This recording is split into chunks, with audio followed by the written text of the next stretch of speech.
Берүүбүз дагы карайбыз, урматтуу телекөрүүчүлөр, сиздер Таң нуру программасын көрүп жаткан чагыңыздар. Жана бүгүн биздин темабыз эне болууга даярдык деген теманы алканда болуп жатат. Жана башында айтып өткөндөй, сиздерге атайын бир адисти чакырганбыз. Ал адисибиз менен катарыбызга дагы келип кошулду, таанышып алалы. Демек, жалпы кыз келиндер бизге түз байланышка чыксаңыздар болот. Биздин бүгүн студиябызда конокто Ош шаарындагы Маматалиев клиникасынын башкы дарыгери Жылдыз Таштанкулова эжекебиз. Саламатсызбы? Куш келипсиз. Саламатчылык. Мен чыгып тура берсем болот да. Сага уруксат эле. Тамаша. Албетте, эжеке куш келипсиз биздин студиябызга. Бүгүн биз мына ушул эне болууга даярдык деген теманы алкагына кеп кылып жаткан чагыбыз. Эне болууга даярдык дегенде эле бул алгач ушул бала болгондон башталат да, мына ошол нерсечи. Бүгүнкү күндө бул көйгөй кандай, сиз мындай дарыгер катары сизге көп мына ушул кыздар кайрылса керек, менимче. Кыздарда мына ушул эне болууга даярдыктар кандай? Канчалык деңгээлде кыздар эне болууга даяр? Эми азыркы заманда көбүнчө кыздар эне болууга даяр эмес болот да. Биз мен иштеп атам, көрүп атам азыркы ситуацияны. Өзү биз мурун кандай кылат элек, 2-3 ай мурун эне болууга даярдаш керек да. Өзү жубайлар биз үйлөнөлү дедик эле деп келип, анан биз менен дарыгерлерден консультация алыш керек эле да. Кандай текшерүүлөрдөн өтсөк болот, кандай кеңеш бересиздер депчи. Бирок азыркы учурда андай эмес. Азыр үйлөнүп алышат, жашашат, анан кандайдыр бир проблема, бир оорулар болгондо анан гана келишет да. А эгерде бул нерселерди алдын алсак, эне болууга даярдыкка жакшы шарттар түзүлөт эле. Анан бала деле дени сак төрөлөт эле да, эне деле дени сак болот эле деп ойлойм. Эненин же болбосо кыздын эне болууга даярдыгы баланын ден соолугуна канчалык деңгээлде таасирин тийгизет деп айтсак болот? Эми баланын дени сагына эненин дени сагы албетте чоң таасирин тийгизет. Бизде бир лозунг бар эле го, дени сак аял, дени сак бала, дени сак улут, туурабы? Дени сак өлкө. Ошон үчүн мен кайра эле кайталангым келип атат. Аял киши мына кыз келди, жигит кыз келди, биз үйлөнөлү дедик эле деп бизден кеңеш алганда биз айтабыз. Биринчиден текшерүүлөрдөн өтүшүңөр керек. Керектүү специалисттерге кирип, сурап, ошолордун анализдерине, эгер ультраүндүк изилдөө десе, рентген десе, ошолордон өтүш керек. Анан кандайдыр бир билинбеген, көрүнбөгөн проблемалар болсо, аларды дарылап, аларга карай бир какой-то көйгөй көрүп, ошондой кылса жакшы болот. Уже алар деле даяр болот да. Биз эгерде булардан текшерилбей, билбей туруп балалуу болойлу десек, бизде мындай проблемалар күтөт депчи. Анан кийин андай балалуу болууга деле бул шарт түзөт. Азыркы учурда көп жубайлар тукумсуздук, уруксуздук менен ошол нерселер көп ооба жабыр тартып атышат. Ошол деле проблема көп бизде эми кездешип атат да.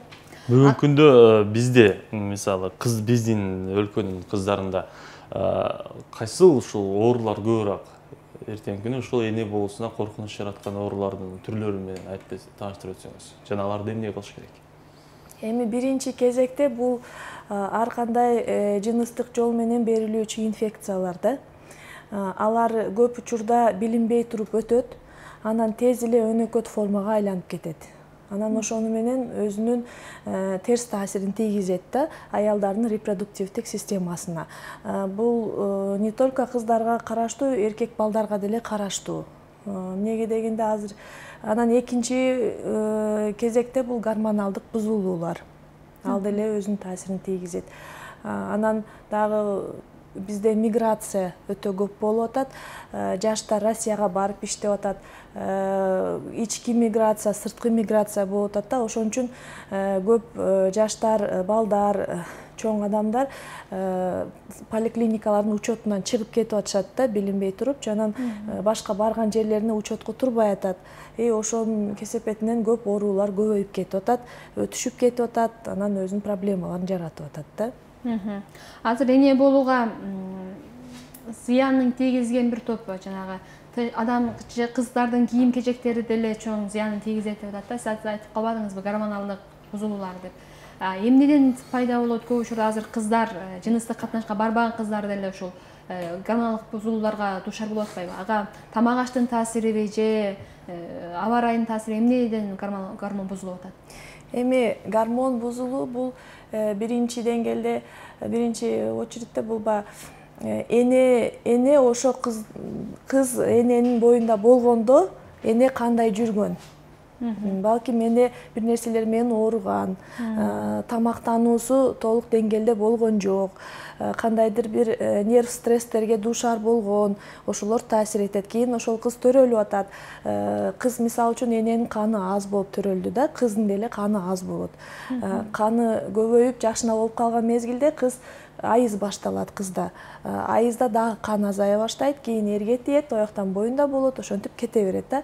Анан гормоналдык бузулуулар боюнча ооба туура бул баягы экологиялык шарттар таасир этет, анан баягы психический стресс ошолор дагы таасир этет. Кийим кийиштен бул гормоналдык бузулууларга таасири жок. Кийим кийиштен кандай нерселерге таасири бар? Бул баягы шамалдаш инфекция ооруларга, эмнеге дегенде мына кышта, күздө, суукта жука кийинип, баягындай кысып кийине турган жынсалар, шымдар, ошолор деле кыздарга таасир этет. Эмнеге дегенде сөөктөрү, жамбаш сөөктөрү жакшы өрчүбөй, чоңойбой калышы мүмкүн да. Ал эми бүгүнкү күндө да мына ушул көйгөй төрөттөн каза болуп калган көйгөйлөр көп жаралып атат да. Баланын да, эненин дагы мына ушул төрөттөн өлүмү көбөйүп аткан чагы. Буга себеп эмне болуп атат? Биз кандай алдын алса болот эле? Эми мындай учурларда себеби энелик жактан деле себептер болот. Мисалы үчүн эне кош бойлуу болгондо өз убагында учетко барбайт, поликлиникага көрүнбөйт, текшерилбейт. Мүмкүн бул кызга боюнда болуш мүмкүн эмес эле. Бул ден соолуктун абалы боюнчачы.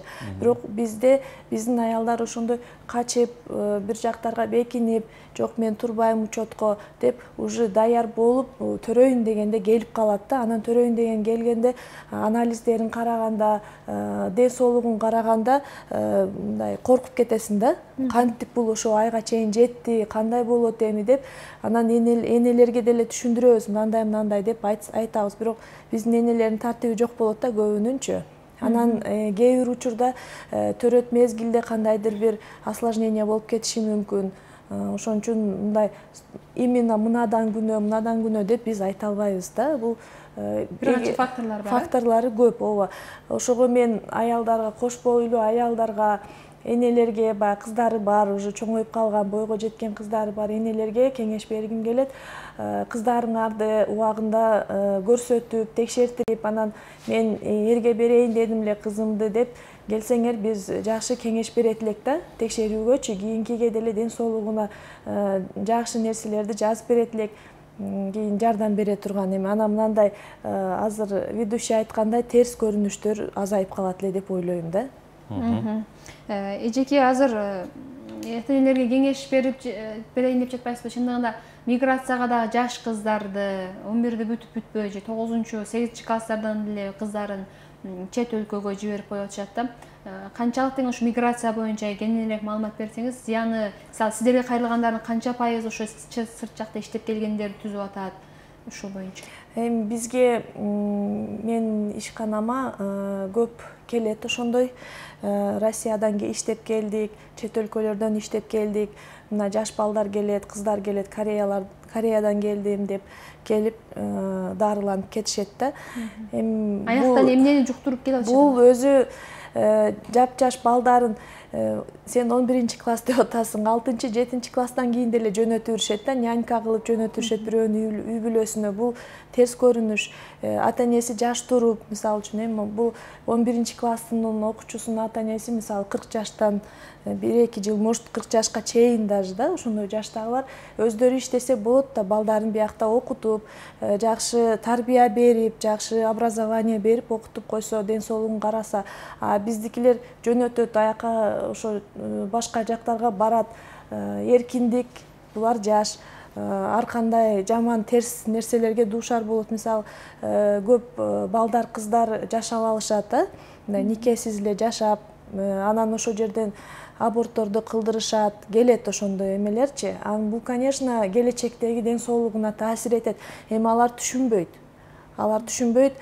Частный эмелерге, клиникаларга барып экинип ошолорду кылдырып алышат. Анан тигилер деле врачтар, может, билбейм, туура консультация бербейби, мен түшүнбөдүм ошо. Анан, конечно, бул келечектеги өзүнүн ден соолугуна өтө жаман нерселерди алып келет да.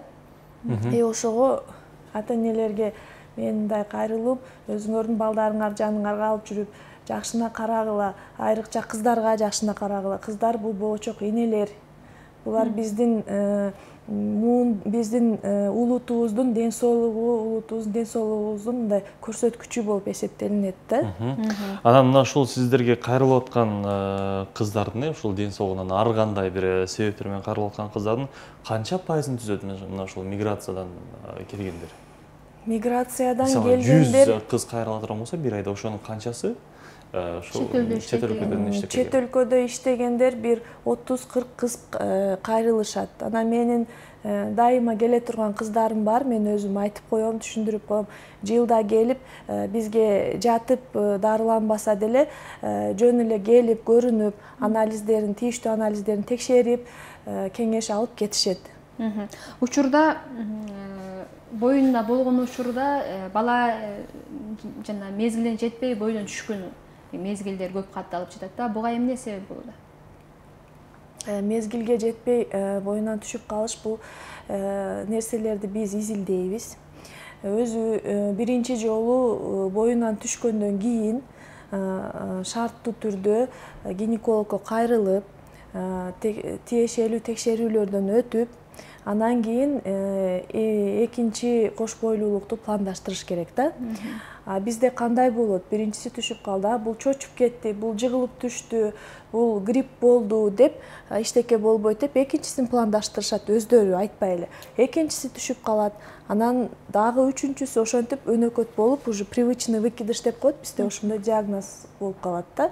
Так өзү обязательно текшерүүлөрдөн өтүш керек. Эми көбүнчө себеби бизде кандай болот? Бул мен айтып кеткендей, ошо жыныстык жол менен берилүүчү инфекциялар болот, ошо гормоналдык бузулуулар болот. Анан кандайдыр бир анатомия жактан туура эмес органдардын эмелери деле таасир этет да. Мына ушул азыр көптөгөн көйгөйлөрдү айттыңыз да, эми ошолордун чечүү жолдору менен, же болбосо алдын алуу жолдору менен да бөлүшүп кетсеңиз. Эне болууга биринчи эмне даярдыктар көрүш керек? Ошону такта кайта кетсеңиз, мисалы, нол чагына мындай, нол чагына мындай дегендей.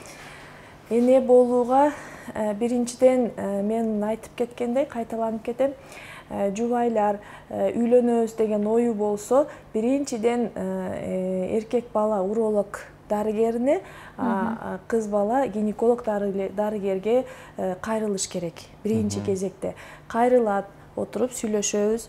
Анан кийин биз айтабыз кандай. Албетте терапевт дарыгеринен өтүш керек, лор дарыгеринен, стоматолог дарыгеринен өтүш керек да, эндокринолог дарыгеринен. Анализдерди текшериш керек, общий кан, сийдик, мазок сыйпама алынат бизде баягы инфекция эмелерге. Анан гормоналдык анализдерди деле текшериш керек. Баардыгы жакшы болсо, анан пландаштырса болот. Бизде азыркы клиникалык протокол боюнча 2-3 ай мурун ошо кош бойлуулуктан алдын витаминдерди ичиребиз аялдаргачы. Бул йод, анан фолиевая кислота деген витамин, өзүнүн дозалары бар. Ошолорду ичиребиз. Булар эмне кылат? Балада нерв түтүкчөсүнөн порог развития деп коет бизде, ошону алдын алат.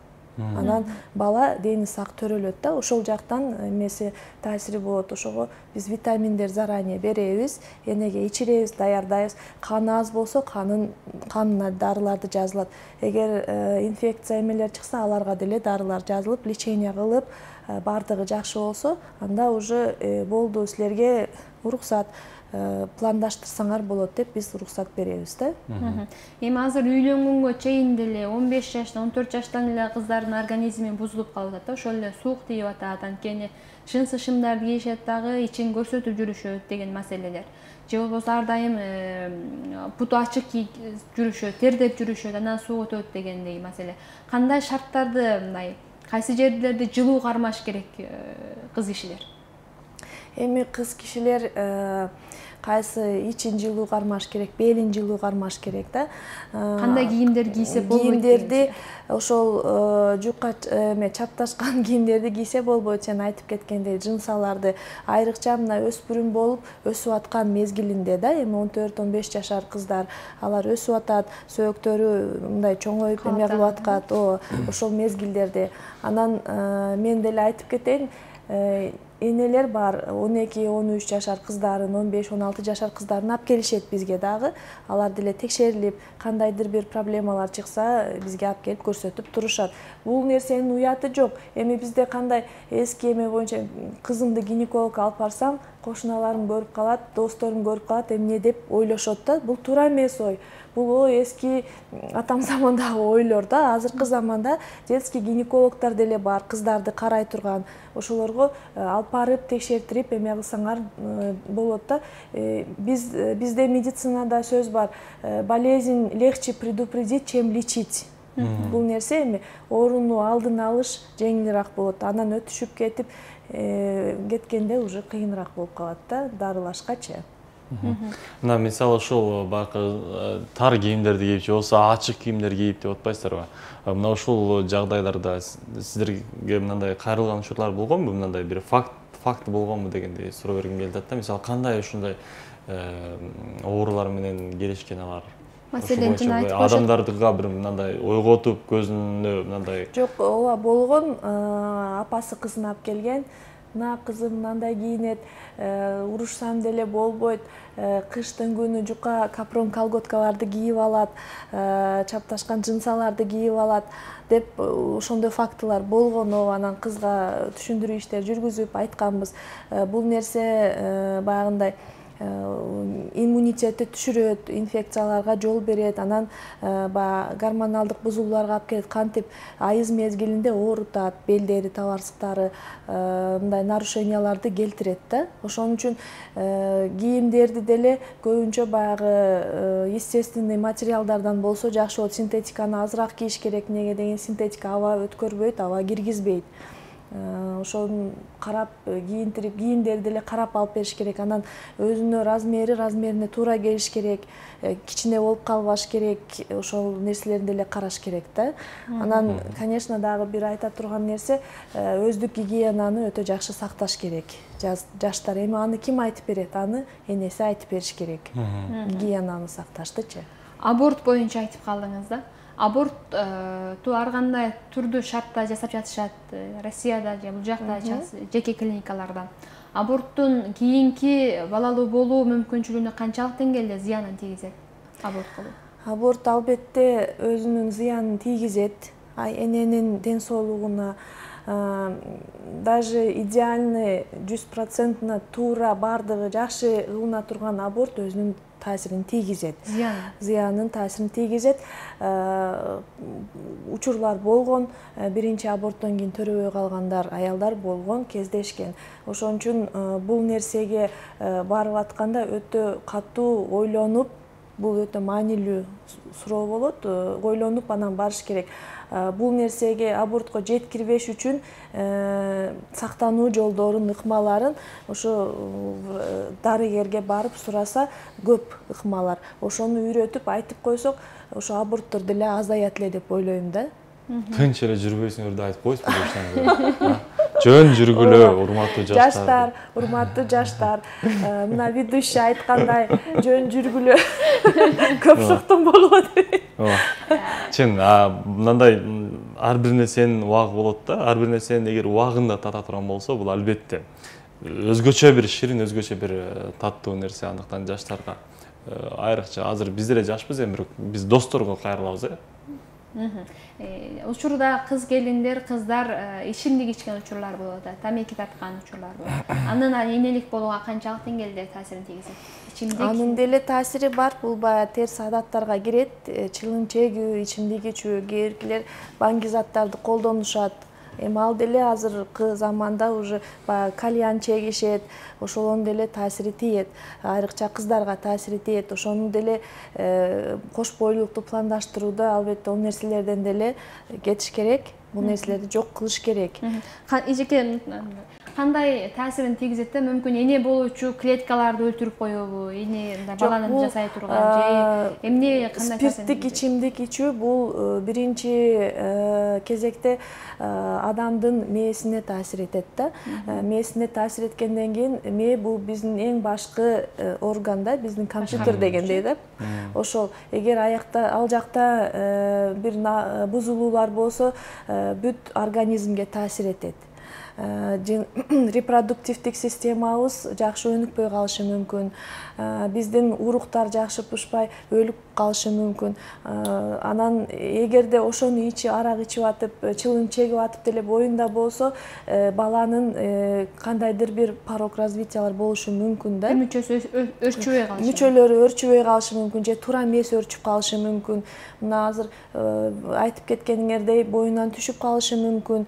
Же азыр бизде көп кезигип атат, эненин ичинде балдар өлүп калып атат. Ошол нерселер, конечно, ошо эмеден болушу мүмкүн да. Биздин убакыт аяначы бардат, акыркы суроо берейин да. Негизи энеликке даярданыш керек деп биз кыздарга көп жоопкерчилик тартабыз да. Кыздардын жанында жүргөн жолдоштору кандай? Кыздардын жанында жүргөн жолдоштору бул жолдошу, күйөөсү, ошо кызга күйөө турган адамы. Ошон үчүн жолдошу инициатор болуш керек да өзү. Эми биздин кыздар уялат. Биздин менталитет ошондой. Уялып айта албайбыз да. Ошого балдарга мен кайрылгым келет. Эгерде силер дени сак балалуу болгуңар келсе, аялыңар дени сак болсун десеңер, өзүңөр кыздарыңарды, болочок аялыңарды ээрчитип, дарыгерлерге көрсөтүп, текшерилип, анан пландаштырсаңар деп ойлойм. Негеден силерден деле көп нерсе зависит этет да ошо балдардан. Улай эле дагы бир сизге эркин микрофон берели. Биздин убактыбыз да соңуна келип жетип калды. Сиз ошол каалоо тилектериңиздер боло турган болсо, же болсо бир кайрылууңуз боло турган болсо, бул жакта биздин камерага карап туруп айта берсеңиз болот. Менин каалоом, урматтуу менин коллегаларым, кесиптештерим, биздин медицина ишкерлеринин күнү майрамы жакындап атат. Ошол майрамыңар менен куттуктайын деп атам силерди баарыңарды. Силерге бул дүйнөдө бүт жакшылыктарды каалайм. Албан ийгиликтерди каалайм. Жакшылыктар коштой берсин силерди. Ишиңерде проблемалар азыраак болсун, көбүрөөк ыраазы болгон пациенттер болсун силердин жаныңыздарда. Анан мындай передачалар бизге жардам бере турган, биздин жаштарга, аялдарга, эркектерибиздин ден соолугубузга жардам бере турган передачалар көп боло берсин деп ойлойм. Рахмат эжке, убактыңызды бөлүп биздин студиябызга келип, жалпы теле көрүүчүлөргө пайдалуу маалымат бергениңиз үчүн ыраазычылык билгизебиз. Ылайым эле эч бир кыз, эч бир келин ушул эне болуу мүмкүнчүлүгүн ажырабасын, баардыгы бактылуу эне болсун деген тилектен. Сиздер аман болуңуздар. Рахмат. Бүгүн бизде коноктоо Маматалиев клиникасынын башкы дарыгери Жылдыз Таштанкулова эже болду жана биздин суроолорго так туура жакшы жооп берди деген ишеничтебиз. Сиздерге да жакшы бир пайдасын тийгизсе керек. Ал эми урматтуу теле көрүүчүлөр, азыр бизде жарнама кезек келди. Мына ушул жарнамага күбө болуңуздар. Андан кийин кайрадан эфирибизди экинчи коноктор менен, өзгөчө бир коноктор менен маегибизди алга карай улантабыз. Биз менен бирге болуңуздар.